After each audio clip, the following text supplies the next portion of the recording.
So నా మొహం ఏంటి ఇలాగా చీమ కుట్టిన దానిలాగా అయిందని అనుకోకండి. నాకు ఒక స్కిన్ ఇన్ఫెక్షన్ వచ్చింది 3 డేస్ బ్యాక్. సో ఆ ఇన్ఫెక్షన్ తగ్గడానికి యాంటీబయాటిక్ వేసుకుంటే ఏదైతే యాంటీబయాటిక్ నేను వేసుకున్నానో అది నాకు పడదంట. అది మనకు తెలియదు, జనరల్ నాలెడ్జ్లో పూర్. నేను ఎప్పుడు వేసుకోలేదు ఆ మెడిసిన్. సో అది అలర్జిక్ అని నాకు తెలియదు. సో అది రియాక్ట్ అయ్యి నిన్న లిప్స్ అన్నీ ఇట్లా గొర్రె పెదాల్లాగా అయితే మళ్ళీ యాంటీ అలర్జిక్ ట్యాబ్లెట్ వేసుకోవడం వల్ల ఇప్పుడు కొంచెం కవర్ అయింది. పై లిప్ మాత్రం ఇంకా అలా మిగిలిపోయింది. తగ్గుతుంది అని చెప్పారు డాక్టర్. చూడాలి ఇంకా. నేనైతే వ్యూని చాలాసేపు అలా ఒక గంట సేపు అలాగా బెంచ్ మీద కూర్చొని ఎంజాయ్ చేశాను.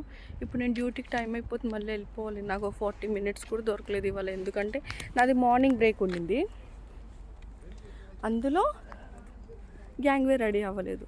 నేను బ్రేక్ అయినప్పటికీ గ్యాంగ్వేలో అలా వెయిట్ చేసి నేనే ఇవాళ ఫస్ట్ పర్సన్ పోర్ట్లో అడుగుపెట్టిన ఫస్ట్ పర్సన్ నేనే. అలా వచ్చి 4 ఫోటోలు 2 వీడియోలు తీసుకొని మళ్ళీ వెళ్ళిపోతున్నాను. Bye bye.